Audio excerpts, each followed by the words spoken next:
मेरी आत्मा परमात्मा का एक अंश है। यहां स्वम का अर्थ है आत्मा। वह एक अविनाशी तत्व है, एक अविनाशी शाश्वत तत्व, सदा के लिए अविभाज्य है।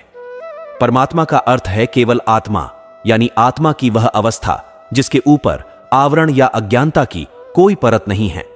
जिसने ऐसी दशा प्राप्त कर ली उसे भगवान कहा जाता है। यही ईश्वर के साथ एक होने का सच। सबसे पहले और सबसे महत्वपूर्ण, क्यों कोई भगवान को टुकड़ों में बांटेगा? आप परमात्मा के टुकड़े नहीं कर सकते।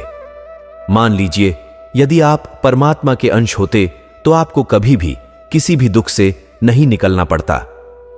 जब भगवान राम, जिनके आप अंश हैं, अनंत सुख का आनंद ले रहे हैं तो आपको क्यों कभी पीड़ा झेलनी पड़ती? परमात्मा संपूर्ण है और मैं उसका अंश हूं। इस भ्रांति को दूर करने के लिए ज्ञानी स्पष्टीकरण देते हुए कहते हैं कि अनंत आत्माएं हैं और वे स्वतंत्र हैं। ज्ञानी की दृष्टि से प्रत्येक जीव में संपूर्ण व स्वतंत्र आत्मा है। सभी आत्मा एक ही आत्मा के अंश नहीं हो सकते, लेकिन अरूपी के अंश नहीं होते। अरूपी एक ही वस्तु के रूप में होता है।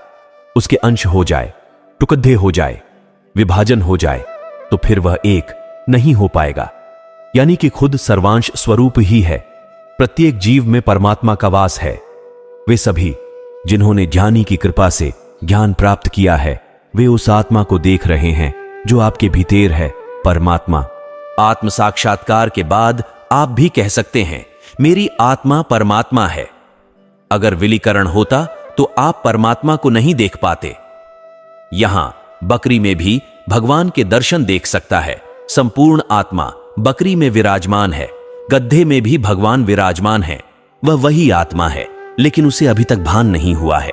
अभी जो है वह वर्तमान में आत्मा, अज्ञानता की अवस्था। यह ब्रह्म है। इन्हें एक में से अनेक होने की इच्छा क्यों हुई होगी? एको हम बहुश्याम, ऐसी इच्छा क्यों हुई उन्हें?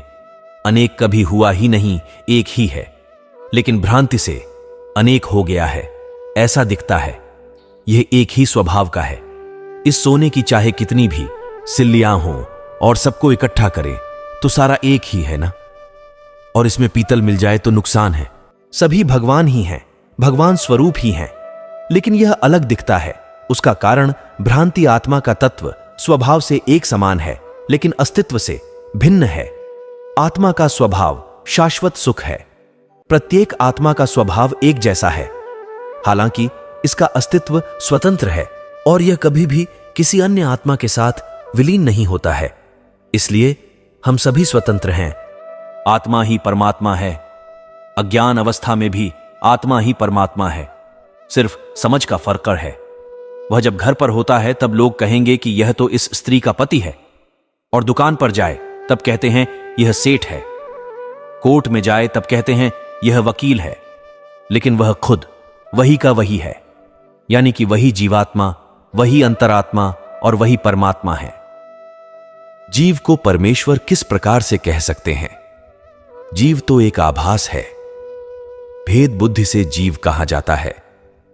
जब तक भेद बुद्धि है कि मैं अलग हूं और भगवान अलग हैं, तब जीव कहलाता है, और अभेद बुद्धि हो जाए कि मैं ही भगवान हूं, तब शिव बुद्धि हो जाती है। जीव और परमेश्वर, इनमें क्या फर्क है?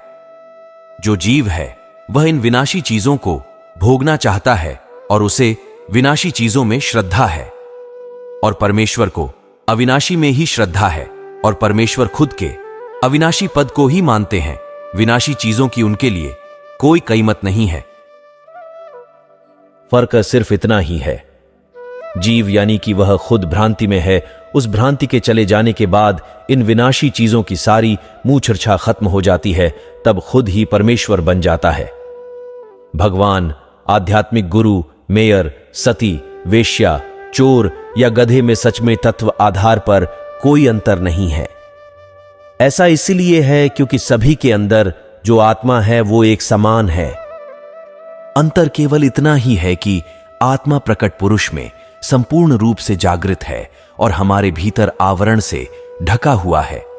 हालांकि अज्ञानता के आवरण को हटाकर आत्मा को प्रकट करने की बारी है।